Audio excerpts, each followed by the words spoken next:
Good morning. Hemshech Ayin Beis, volume 3. We are on page 1356.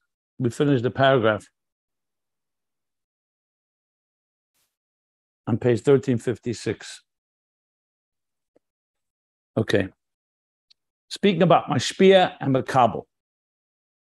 And just to keep the context in place, keep in mind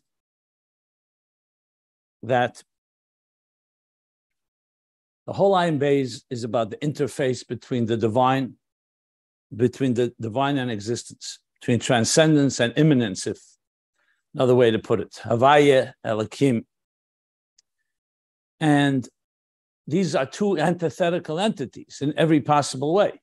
You're talking about a boira and a nivra, a creator and a creation, infinite and beyond infinite, and the finite, the immortal and beyond the immortal, and the mortal, and all the dichotomies that exist. So therefore, we have an elaborate interface process. In very general terms, you have to have in any interface something that represents the higher entity and something that represents the lower entity, like a good translator that knows both languages. So the way God created the system is exactly that way. He created a creation, but he also embedded in it elements that remind us and can bring us back to divine consciousness and awareness. So we have two consciousnesses going on.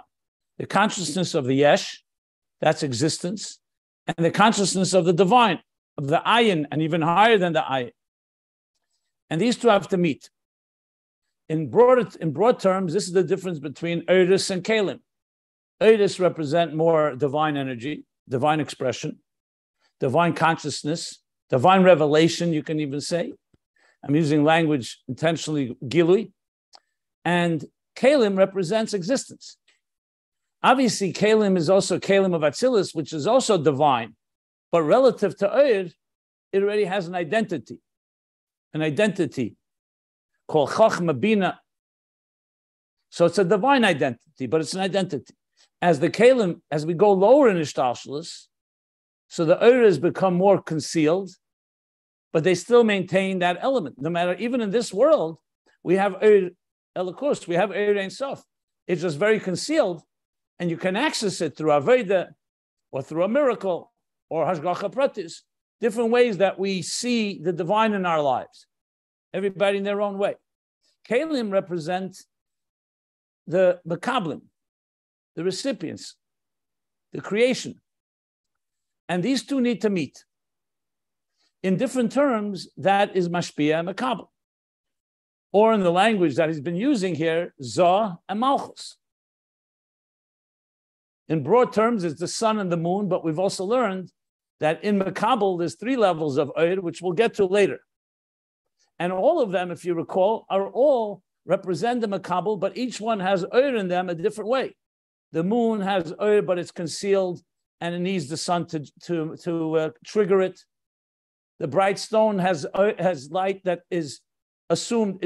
It acquires the light of the sun and internalizes it. The eye is the one that needs most light because it can't see it. It doesn't have any light of its own. But on the other hand, it's a bright entity, like we learned in the previous page.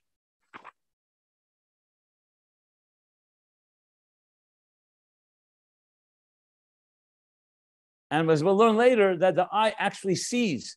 The moon does not see, neither does the stone. But we'll get back to that later. But in the context of Zah and Malchus, we're talking about Mashpia and Mekabel. And this is a fundamental part of creation, as we said, not due to any sin or transgression or diminishment. The way the world was created, even before the moon was diminished, God already created 2 luminaries. He didn't create one. He didn't create only a sun. He didn't create only a moon. He created 2 luminaries, Mashpia, Mekabel. At that stage, they are both of the same stature. However, Mekabel, by definition, is a keli. Its way of Eir is through receiving, through absorbing, or like you call it, through Helam. And then there's the Eir Mashpia. Its role is Gilu. And you want these two to meet. And not just meat, ultimately through Avodah, as we learned, and we'll learn more, we want the Mekabel to grow and to become closer and closer to the Mashpia, to absorb and assimilate the divine into existence. So I just wanted to place this into the context of all of Ayin Beis, as well as what we've been learning in the previous pages. Now, more specifically, I just want to add one more thing because it's important, because since there's so much going on here, you remember that on page 1349, he concluded the 550-page parentheses of the Magid about Tefillah, how the Yesh reaches up to the Ayin, and Havaya becomes Elokim, all the way to Ein Oid. And he explained clearly that it's levels of refinement. As we refine ourselves in our journey, we become more, we assimilate more, and we acclimate ourselves more, and we can absorb more of godliness. Then he said on page 1350, he said, and now we have to understand Torah. Torah is Amshachim Amayla Lamat, from the Ayin to the Yesh. Why? Because the Tefillah, as much as you climb, you're still climbing from the perspective from below. If you want to have really the perspective from above, Torah gives us the God's vision of existence. Tefillah does not give us a vision. Tefillah gives us our reach, our internalizing, our owning. Like you can almost say it's from the Kalim to the Oyer, and Torah is from the Oyer to the Kalim. However, to explain that, he went into the discussion of Ner Mitzvah and Ner of Neshamas, because they're part of the process. Torah is a perspective from above, but you need also the Neshama to actualize it. We do the Avodah. We learn Torah. We draw Torah down below. And the same thing with a mitzvah. A mitzvah takes the physical world, and he explained that Ner, it consists of three elements. The wick, which is like the neshama coming into the body, into the animal soul, or the mitzvah manifesting within the physical. There's the oil, the fuel. That's the physical reality as it's being transformed through the love of the divine soul entering into the wick, entering in, is drawing from the animal soul and from the physical world, fuel, that in turn creates 33, the light, Oyer, the Oyer of Torah. So you see here that Torah is from the Oyer to the Keli. Tefillah is from the Keli to the Oyer. And Neshamas and Mitzvahs are somewhere in between, where they have both elements as well, as they create the fire, using both the physical reality and the animal soul, and leading it all the way through to the Oyer that it generates. But it's still a Ner. And Torah Eir is even higher, which he didn't yet discuss. I'm just saying it because, again, I wanted to just put everything into the context. And from there, he went and discussed what we're learning now, the Eir Hariyah, the three types of Eir Mekabel, to understand all this. And middle of now, we're talking about Mashpia and Mekabel in the context of Zoh and Malchus, of Mashpia and Mekabel, the Eir of Mashpia and Eir Mekabel, Zoh and Malchus. So what we learned yesterday was the end of page 1356. What we learned was that one of the difference between Mashpia and Mekabel, Mashpia is Oyer Gilui, revelation, and even on the lowest level, it still is an element of Oyer. That's why Zoh on its own can't create, because Zoh is a Mashpia, and even if it's the lowest level of Ein Sof, as we discussed yesterday, and now again, it's the lower part of the interface as it represents Ein Sof, but it's still Oyer. And that's why it needs Malchus, because Malchus represents the Kalim, the Mekabel, that the identity of existence. Malchus therefore creates a Metzias Dover. Now, even before the Miut, the diminishment, he says, Malchus is still necessary to create something that is not just a reflection of the source, which is Oyer. It needs the Keli, it needs the Mekabel. Now, where everything in its best situation, the Metzias of the existence would exist through Malchus, but it would be a Lakus. Like Neshamas are Yesh v'Dover in Biyah, but there's still a Lakus. As I explained yesterday, what that means, Like he says here, the example that a person should always teach their student b'derech tzara. Not only the weak student, the beginner student, who doesn't understand it yet, but also an advanced student, because in order to relate to his kelim, it has to be b'derech tzara, in brief, summarized, a synopsis. And that's what Malchus does.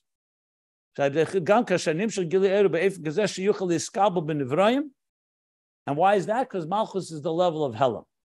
So now we have both elements in existence. Oyer represents the divine revelation, and the Zoh, the Mashpia.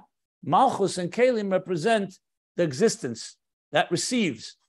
And with that, you can create a Dira B'Tachtenim, a home for God in this world, because you have the interface of these two forces coming together. That's what we learned. Yes, that's where we're up to now. Somebody wants to ask something, I'm fine with that. And if not, I will continue with a new paragraph. I thought this overview was very important just to contextualize it all. I hope it was helpful.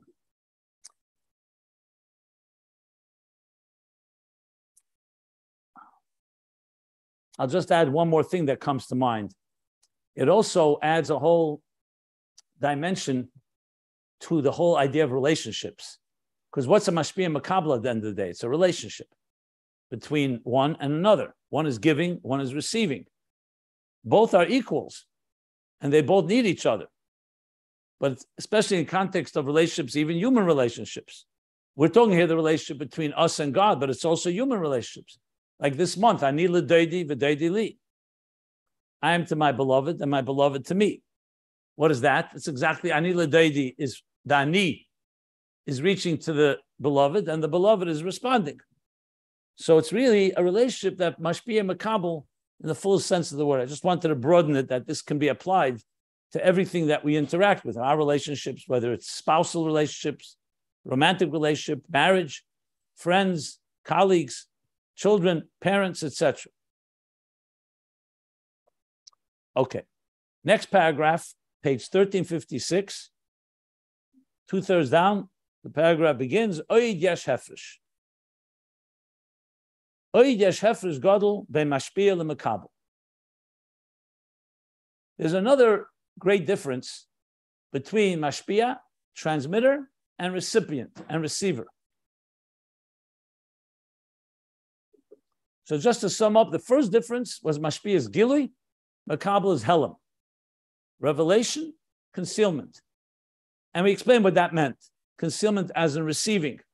It's facing its transmitter, it's Mashpia. The Mashpia is in the mode of transmitting. The Mekabel is the mode of receiving, so it's not revealing to another, because it's now in the state of like a student receiving from its teacher.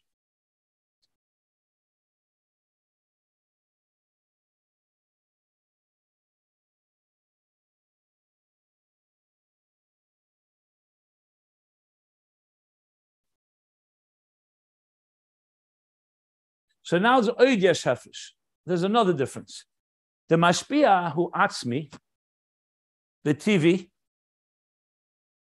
Mashpia is an Atzmi, meaning he's fundamentally in that state on his own. He's created that way. That's his very essence of his being. The p.v. And it's inherent, it's natural to him. A Mekabel ain't a Atzmi. A Mekabel is not an Atzmi, it has to be created. He's going to explain what that means. But the key headline here is Atzmi v'tivi and Eina Atzmi. I'm translating Atzmi meaning it's there inherently within it, it's its nature. And in Mekabel, it's something that is not there inherently until something is done. He's going to explain what that means. V'zeh b'kama inyanim. And this difference manifests in a number of ways. Going to explain the difference. Now, dehini Mashpia nasa memela ma'atzmei b'bchinas Mashpia. A Mashpia automatically and on his own is in a state of Mashpia. It doesn't require a special effort to create a Mashpia. We have to understand what that means, obviously. But let's read on and let's see how he says it, and then we'll discuss it. HaMekabel, on the other hand, Mekabel. He has to be crafted. He has to be shaped into becoming a Mekabel. Val derech, he's giving an example.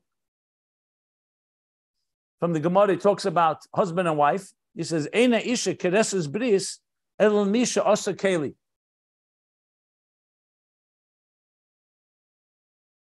That a woman does not create a covenant with someone unless you turn her into a keli, meaning that she's willing to receive.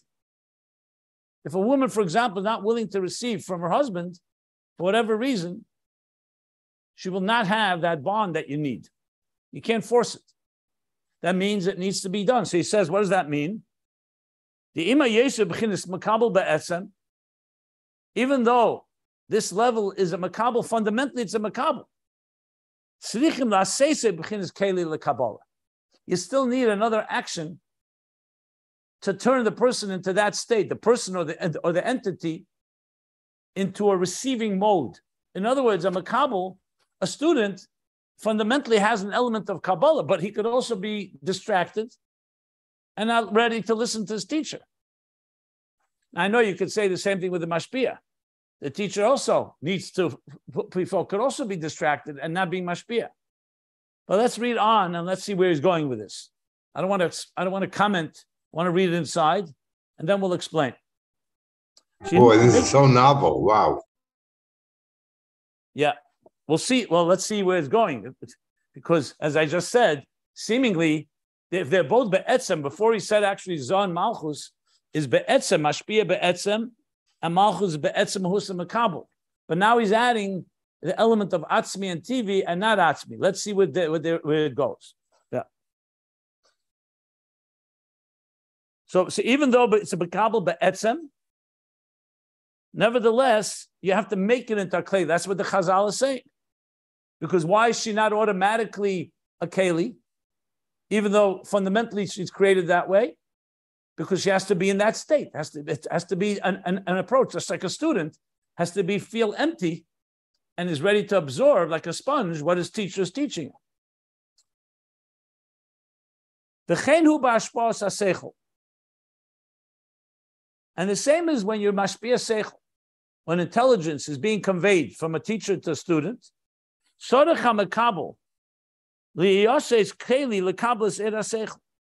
Mekabel, the recipient, has to be made into a keli in order to receive the Eira Seichel. It doesn't just come automatically. And how does that happen?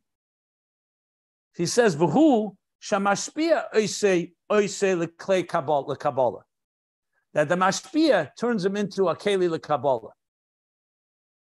In other words, he's not talking about the student himself emptying himself, but actually that the Mashpia, that's his role, is to turn him into a keli, and he's going to explain this in two ways. And this can be in two different ways, how the Mashpia turns the Mekabel into a keli. See, by the Isha, he also said, she only makes a covenant with someone, she'osa keli, that makes her into keli. Not that she makes herself into the keli, that someone else, in this case her husband, is so-called speaking in a way and communicating that makes her receptive to him. So here too, Mashpia does it in two ways. Or the Mashpia does it through smel decha. Smel decha is the expression, le'elam Yimin mekareves is smel decha. Use your right hand to draw someone close, and your left hand to push them away. Means chesed and gvura. So one way is through smel decha, by so-called the mashpia mishvil hakabbalah shema. I'm sorry, begins b'smel decha da mashpia b'shvil hakabbalah shemavata sheisei umerachkehu meite shemenei hashefa meite. That in order to make him to receive, he pushes him aside. He rejects him even. Mavata say is a pretty strong expression. It means like, I don't want to use the word humiliate or demoralize. Mavatish means like he's making it difficult. He's playing hardball. He's playing Yeah, it's playing tough to get, so to speak. When he pushes him aside from him, he withholds the flow to him. In other words, the student is there, but the teacher doesn't just give. He makes it difficult. He makes it challenging that the student should want to provoke and evoke from the student a real desire. He pushes him aside. By Yidezeh, the intention of that is not to push him away. By Yidezeh, through that, Huha Yamin Mekareves, comes the Yamin Mekareves. With the right hand, he brings him close. B'kabolas Hashefa b'yeser. That he's in a state where he will receive the flow much more.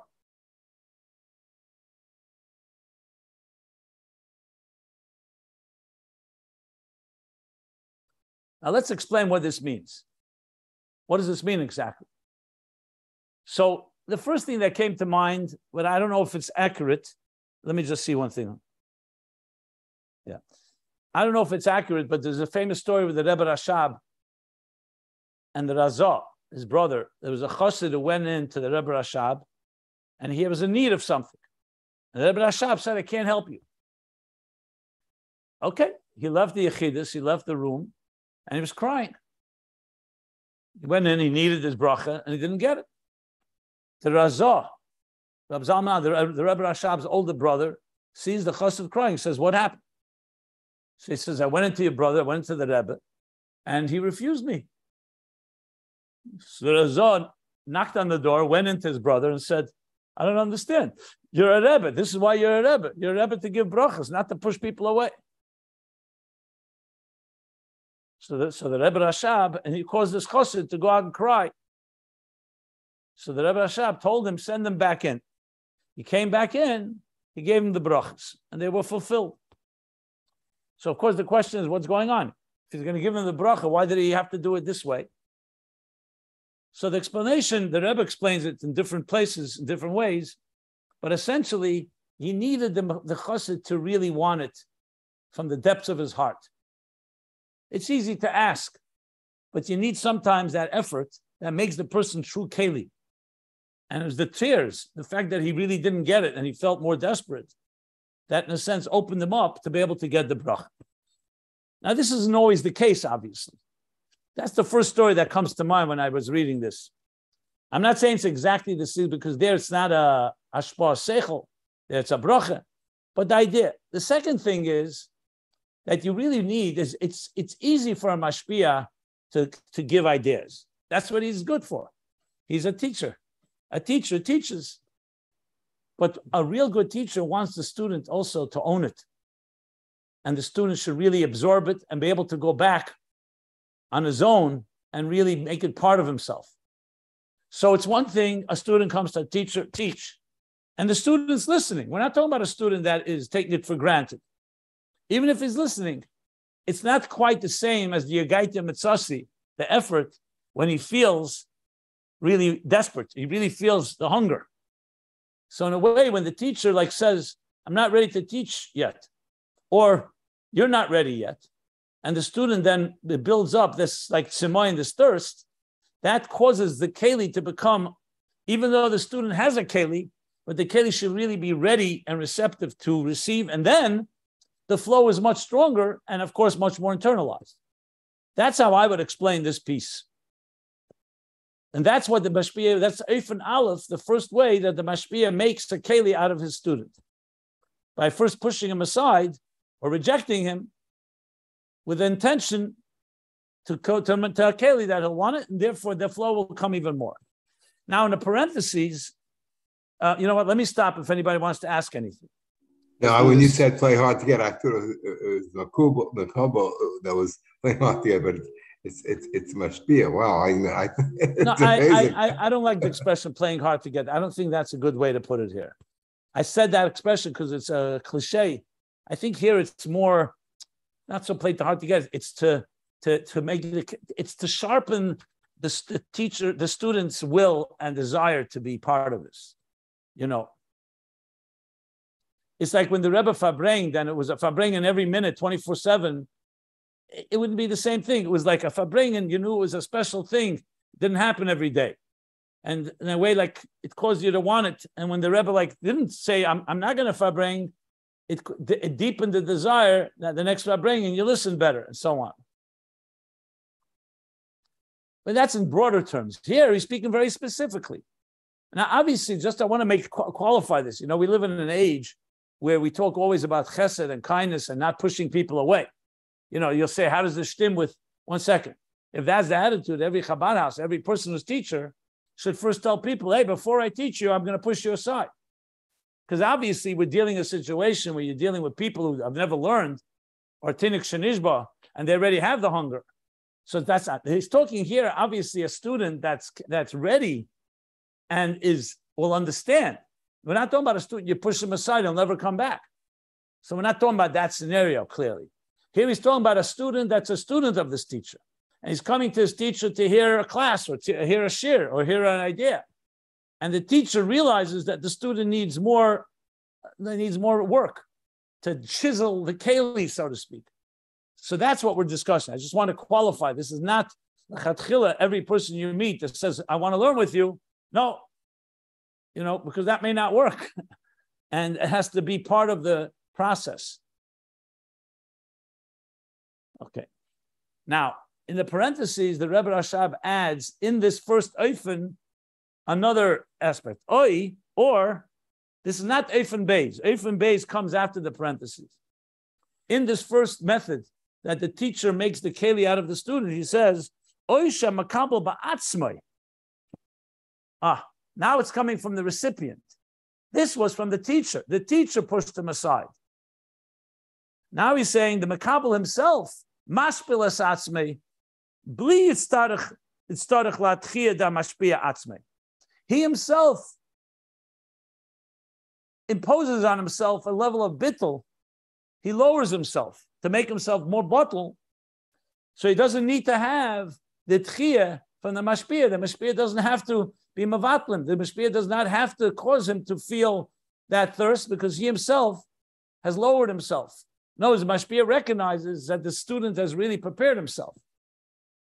Like we say, I don't want to say this is learning Torah, but the idea, ein emnim lispal el meteich kevid reish. You don't daven unless you're with a heavy mind. Hachna, Rashi says, what's the lashon? Hachna v'hashpola. I think the lashon is hachna. V'shiflus. V'shiflus. In other words, you need to submit yourself. You don't just come running in, hey, teach me. So the student himself can also bring himself to a level of being such a kid. That's what he's in the parentheses. He's saying this is not coming from Mashpia; it's coming from Mekabel. So this is Eifen Aleph. This is the first way that a person becomes a keli. But why is it in the parentheses? Because the focus here is how the Mashpia turns the student into a keli. This parentheses is in the name of thoroughness. The Rebbe Rashab is covering all the bases. That there's another scenario possible. Ayin Beis, and what's the Ayin Beis? The second way is the opposite. Not through withholding and refraining, not through helam, like you said, richuk, but the opposite. Who should dafka de gilia erieser, nasa bechinas keil lekabel. That not only doesn't he refrain, he gives him actually an abundance, an overflow of gili. He overwhelms him with even more revelation, and that turns him into becoming a keli lekabel. And he's going to explain it. Kumoi shalapamim mashpia leirav. At times, the teacher will transmit to the student a very illuminated idea, or the energy of an idea. Very profound, very deep.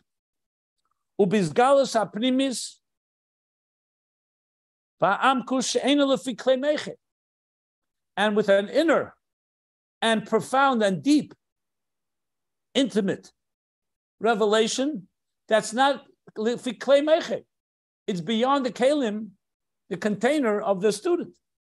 In other words, he's intentionally revealing something much deeper than he's capable of understanding. By dezeh, and that causes that hamakabel nefel ba'atzmuseh, that the Mekabel feels overwhelmed and he feels down. He feels I don't want to say the word inferior, he feels, fällt bei sich sehr herab. So in Yiddish, it really captures it. He feels very demoralized. He feels very, I don't want to use demoralized, it's a negative word. He feels very down. Because here he's listening, he understood, now he's hearing idea, doesn't get it. I mean, we all can, I'm sure, relate to times we learn something in Ayin Beis, and you feel, what? I'm completely lost. So you feel like nothing. You feel like I'm trying to. It's not the word inferior. I'm looking for. It's a form of bittul for sure. Right. You feel like you're not going to make it. You feel like I don't belong here. But nasa keli al yedei zeh. That's the powerful statement here, and that makes him into a keli. Yeah, this is very good stuff. Yeah, that's what makes him a keli. Ironically, what he doesn't understand, what he understood, okay, he understood. But to really become even a deeper keli is through the opposite. The first way is through refraining and withholding. And now it's through the opposite, giving him such a overflow. I mean, I can tell you for sure, in my experience, I've seen both. There are times when the Rebbe would farbring, and you could see that he was like not really saying everything, speaking very limited. And that caused you to really want more. And we would ask questions and the Rebbe would answer.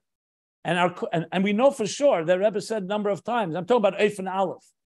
He said many times in the Farbringen, I specifically spoke in a way that were contradictions, and I didn't really elaborate because I wanted to see who's listening.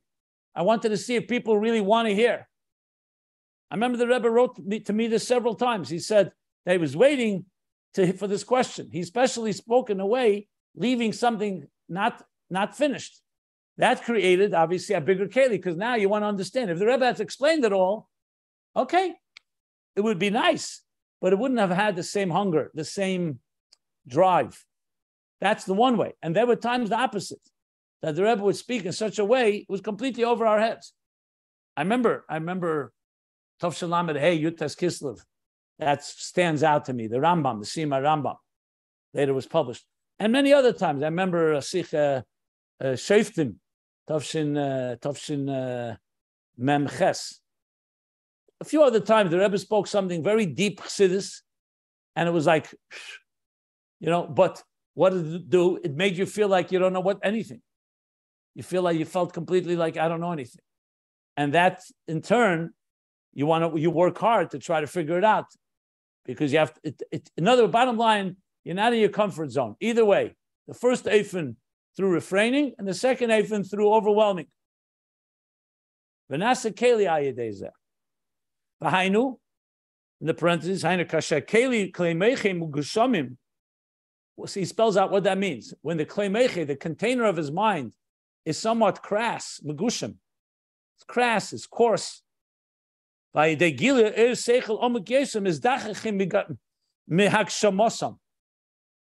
happening? Why is an overwhelming idea that's beyond you causing you to become a keli? So I explained it more because you want to drive to try to understand it. He says something much more practical, because the mind could be a little tough, like thick. And that when you get a gili like a zap of an idea that overwhelms the mind, that like refines it and like breaks through and refines it from hakshama. It's like you'll see sometimes you need to have a laser charge, like a shock treatment, so to speak, that causes something to break apart. Sometimes you need a real bang. So that's like the gili oyer, that's higher than our mind, our kelim at this moment, like breaks through the resistance of a more megushim dika mind that is that's like unyielding. So that's the second eifin. Quite fascinating.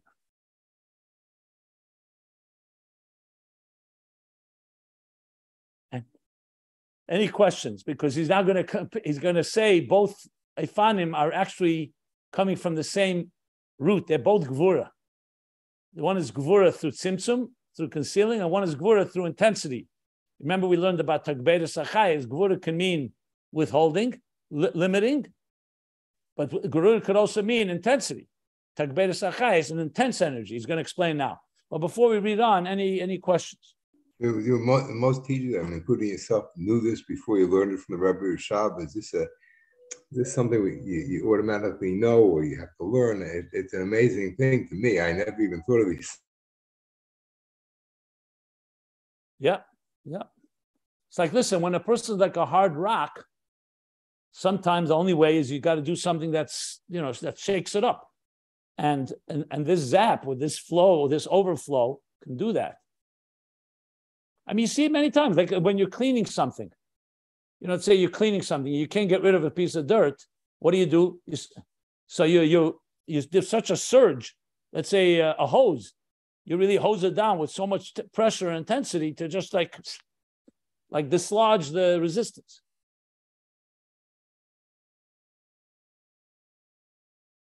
So next time you're overwhelmed by something here in Chassidus or anywhere, in learning something, hey, it has a very deep purpose to make you into a keli. So don't feel down.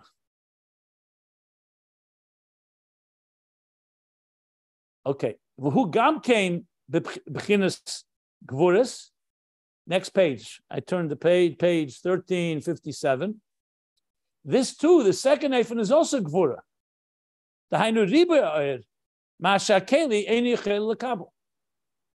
So the first level of Gevura, the first eifin was Gevura Yamin Smoil Deicha, was through pushing him away, withholding, from distancing, refraining from giving. Here, it's Gevuros as an intensity of oir to the point that the keli cannot receive it. That's also Gevura.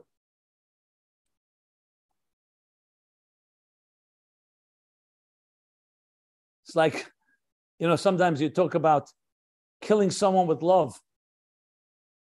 So you could hold back, or you could kill the person with love. I don't mean the word kill is not a good word, but you know what I mean. You overwhelm them with it. So either way, it's a Gevura because the person is not able to contain it properly.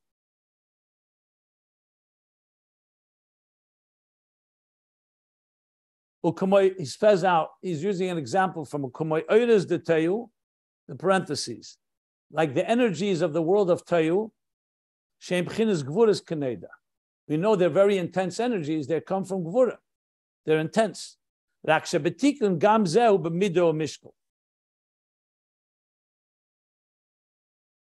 Tikkun, however, Rak.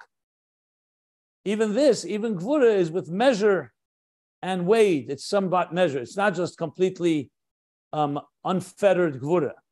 In Toyu, the energy flows like is all over the place, and that's why it ultimately shatters the containers.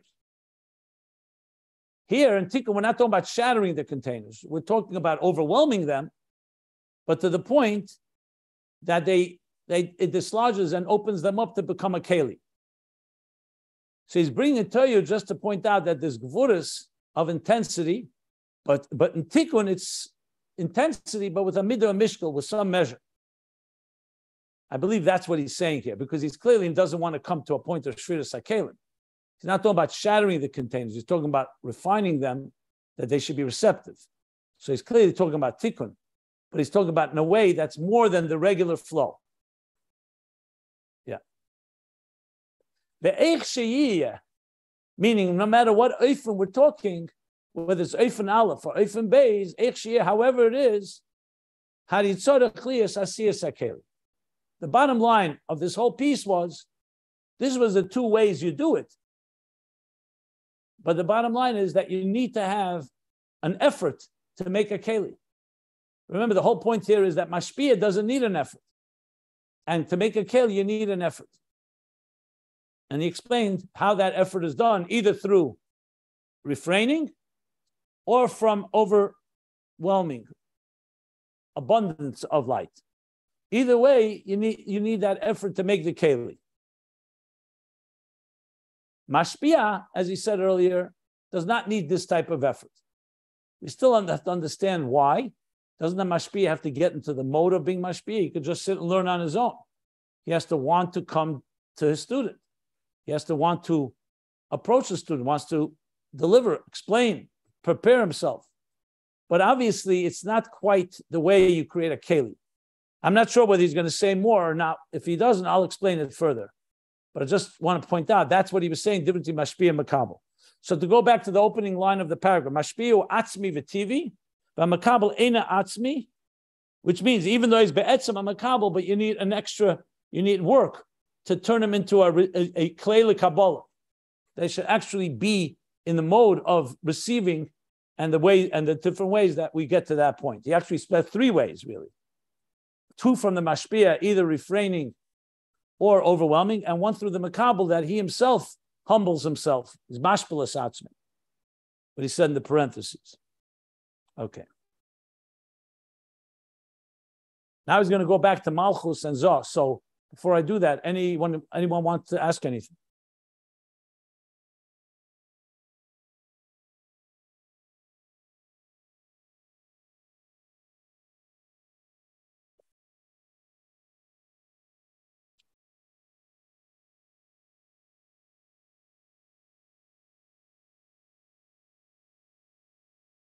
Just 1 second. Since I don't see that he's going to explain more, so let me just say this for explanatory purposes. And if the Rebbe Rashab does end up explaining it differently, obviously I will defer. I would say the following. Yes, a Mashpia needs to make some effort, not just to sit alone and learn, but say, I'm going to now be in a state where I'm going to engage with the student. And I will even actually do all this as work. The work of refraining from giving the student or overwhelming him is also the Mashpia's work. However, I think what he's saying is that the Mashpia, to become a Mashpia, doesn't need any special outside force to cause him to be the giver, because he's a natural giver. You need to have a motivation that he should want to be giving. They should actually go into a state where he's going to teach instead of just staying alone in his own privacy. But the actual process of Hashpah doesn't require that the chiseling we're talking about. It doesn't require this bittul. It doesn't require this level of either overwhelming or refraining. So it requires an effort for him to go in and do it, but not so much to become a Mashpia. Because a person, like we say, teva hatev lahetiv, something etzem hatev, something that's fundamentally good. Its nature is to give. A Mashpia, his nature is to teach. Now you need to motivate him to teach, so you have to find ways. But you don't need to change something within his personality. So the sun is a sun; it gives light. Doesn't need to do any effort. The moon is going to have to be made into a keli, even though it's fundamentally a keli, but something has to happen for it to want to receive and absorb and own it and so on. I think that's the point here, that the Mashpia needs less avodah, so to speak. And the real avodah is on the keli end. Now, who does the avodah to make the keli into a keli? We spoke about that. The Mashpia himself does that. Or the student, as we spoke, as he lowers himself. I think that's the way to explain the distinction. But as I said, I think this will become clear as we learn on, because it's not over yet. I just don't see words here more about the Mashpia. That's why I just added this for explanation purposes.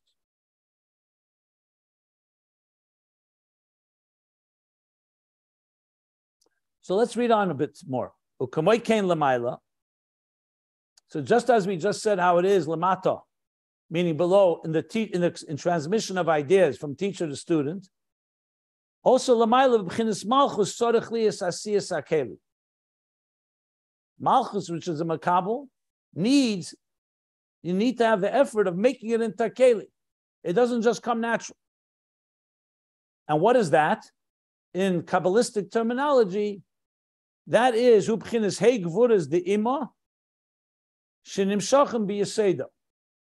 So in Kabbalah, cited earlier, he's going to say in volume 2, it says that when Malchus was formed, it was formed by the hey Gevuros.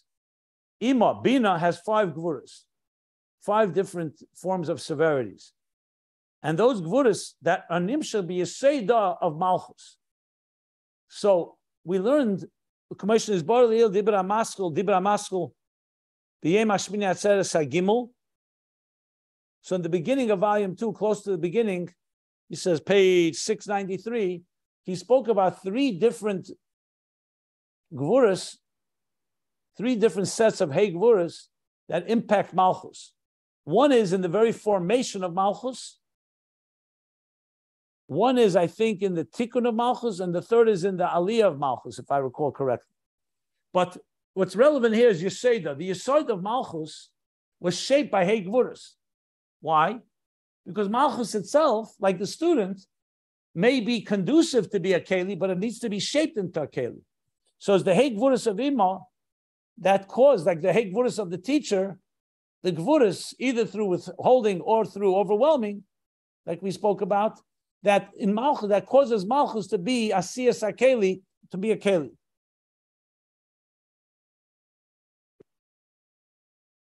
So that's what he just said. Lamata explains this Kabbalistic concept, Lamaila. It's not relevant to other Gevuros that go into Malchus here. That's why I'm not quoting them, but I'm just looking it up.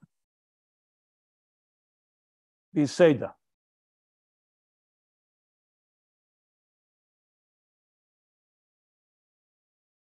Yeah. It actually begins, if you really want to look it up, at the bottom of page 8. I'm sorry, 688. He says, yes, Gimel Mine Gevuros b'Malchus.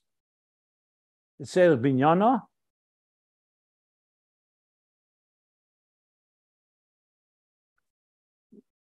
For its binyan, the second is the Yeseda, and I think the third is for the Tikkun, maybe.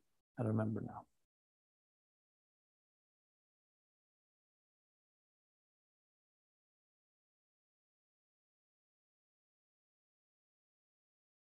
Yeah, the Seder Cheloda, sorry, for birth. For Malchus to give birth, it has a third. Okay, it's not relevant to our conversation here.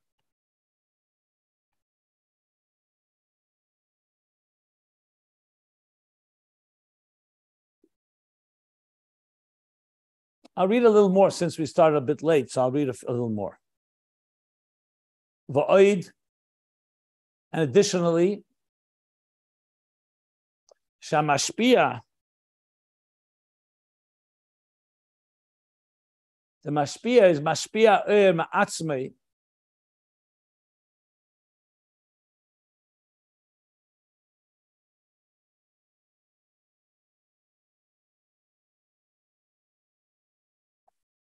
I think he's coming to, I think it's another way of explaining why a Mashpia is a Atzmi and a Mekabel is not Atzmi.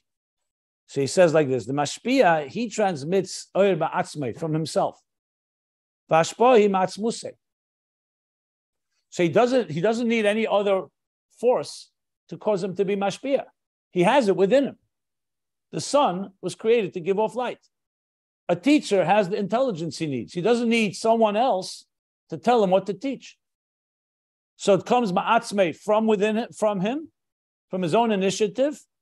V'ashpoi matzmuse, and the ashpa is coming from his inner core.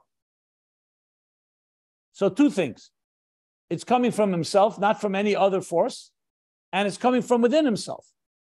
Ki mashpia ain't a b'chinas mekabel, because mashpia is not a recipient. The le'elam hu b'chinas mashpia. A real mashpia is always a mashpia.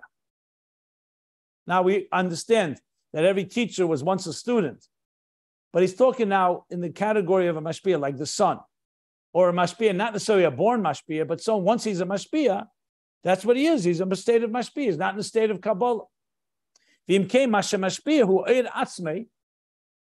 So therefore, what he transmits is his own light. He's not transmitting someone else's light. And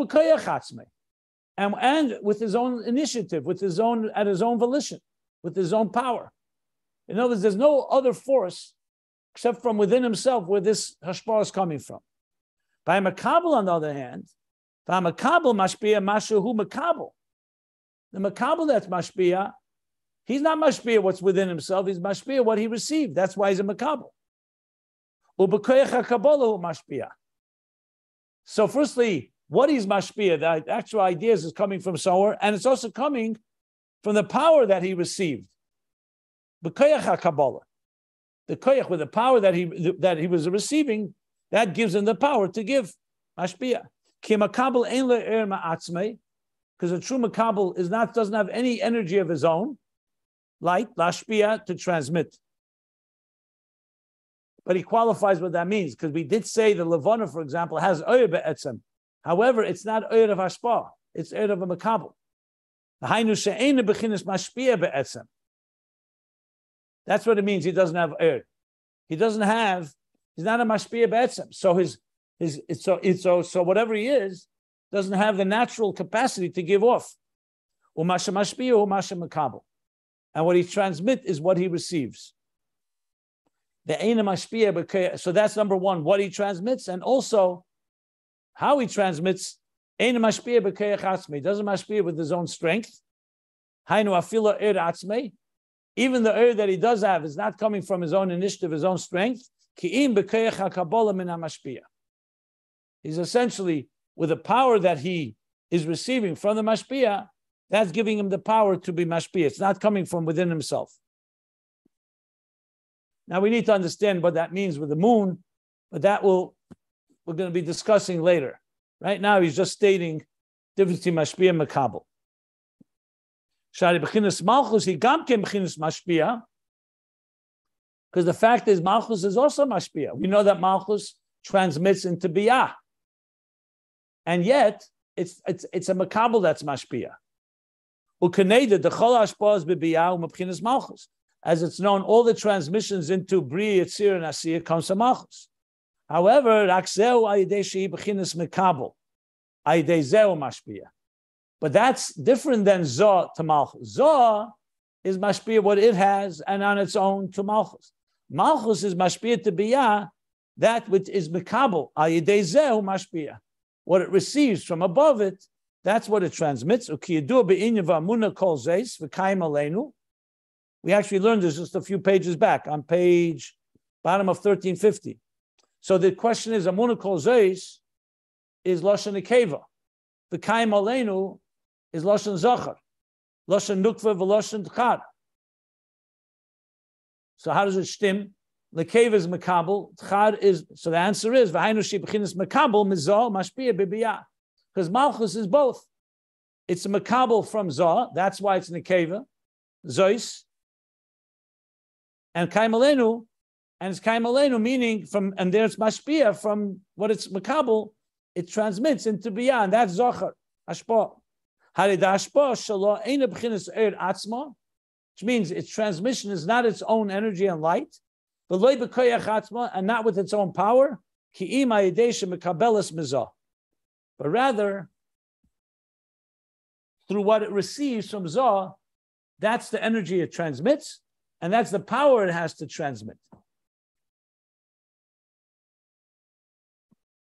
So he finishes now the second point, the difference between Mashpia and Mekabel. I would say the V'oi, therefore, is not a third difference. It's more in explaining the difference between the second difference, which is Atzmi and p.v. So the first point in Atzmi and p.v. is that you don't need extra effort. Like by Mekabel, you need to make the Mekabel into Keli. Mashpia, you don't need to make the Mashpia into Mashpia. And secondly, the Mashpia comes from within himself and with his own power. And the Mekabel does not come from within himself and with his own power. It comes from the Mashpia that is impacting him and causing him to transmit.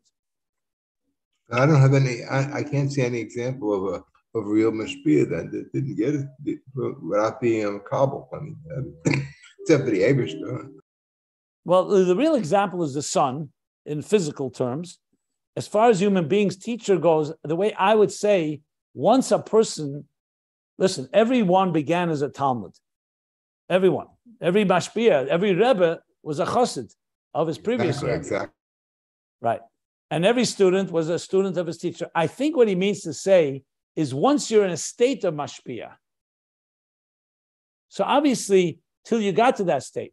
Second point I'd make is some people are born natural leaders and natural Mashpiyim. It just takes the work for them to be trained. It's like a musician. Some people are natural musicians, but they still need training. Once they become that, so their fundamental state is teaching and leading and educating. That doesn't mean they're not a Talmud Chacham and they receive from Hashem. A teacher will always be a student. But we're talking here, and he's a fundamental Mashpia in the sense of Mashpia. Remember, I mentioned that in Torah Shalom, Rebbe Rashab, speaking to the Bochrim, I mentioned Simchas Torah Tofrei Samach Zayin. So he speaks these ideas of Mashpia and Mekabel. And there he says the students didn't want to receive from their Mashpiim. They wanted to learn on their own. And the Rebbe Rashab said no. So based on that sikha, I would say, he was saying at this point, you are now only a Mekabel. Don't become a Mashpia when you should be a recipient. And the Mashpia, his job is now to be a Mashpia, not a recipient. So I don't think he means here, when he says Lo'elam, that he never was a Mekabel, he never could be. Obviously, he could be. But I think he's trying to compare to the people like Moshe Rabbeinu is compared to the sun. Moshe received from Hashem. But once Moshe was Moshe Rabbeinu, he was the quintessential Mashpia. So he's not precluding the possibility that that the fact that he also has the ability to receive. But right now, he's the Mashpia and you're the Mekabel. So I think it has to be looked at like in the immediate right now, in this different. So the Mashpia in this state, this is what he does. And the Mekabel in this stage, this is what he does. We'll see. I mean, that's the way I would explain it. I don't see any other way to explain it, to be honest. I don't think he's talking about the person that is called Mashpia. He's talking about the nature of the Mashpia itself. The person. That's well said. That's good. Like Zah. Zah is fundamentally a Mashpia. Yeah. Look, even with Zah is also Mekabel from Binah and Chochmah and higher. But God created it to be a self-contained Mashpia once it exists. Even listen, everything ultimately receives from God. God is the only real Mashpia, to be honest. Everything else is a Mekabel, if you really want to push it. But God created things, I think that helps as well, that have fundamental features of a Mashpia. I think that's an important, like Oyer. Oyer is a Gili. Now, obviously, Oyer is a Mashpia, but Oyer also comes from a Moyer. But let's say Oyer compared to the Keli. But I think your point is also well taken. He's talking about not the person, but the personality of Hashpah, right?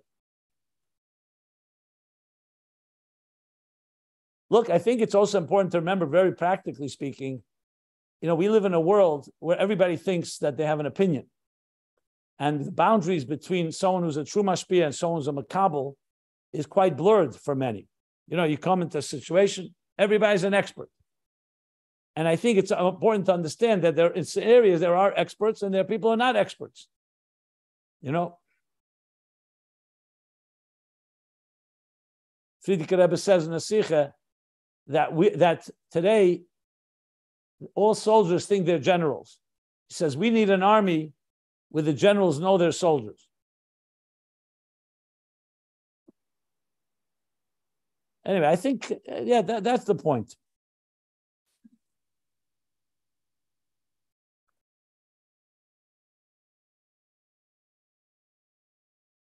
Let's be honest, even when the Rebbe is saying a Maimer Chassidus, and he's mamish the Mashpia, he's bringing Divrei Elokim Chaim into this world, look, he's a channel.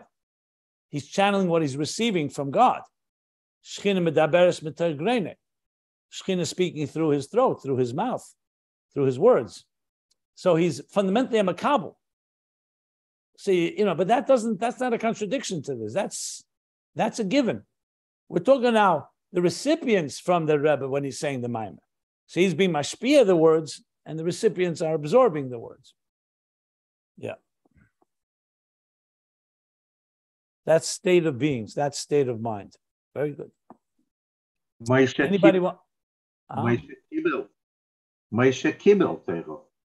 Yeah. So I'm saying it's not a contradiction. It's two separate things. I think we'll understand it more as we learn it further, because I see that a lot going to be talked about Malchus. What means less lo megam klum? Plenty to go here. It's just beginning. Wow. This goes a good a good 8 pages now, 9 pages. Oh, no, actually, no, sorry. 7 pages before he gets back to the 3 levels of Er Levana, Er Even Tev, and Er Riyas Ayin. Okay, good. So he finished the paragraph on page 1357. Anybody else want comment, questions, anything? Good, we're good.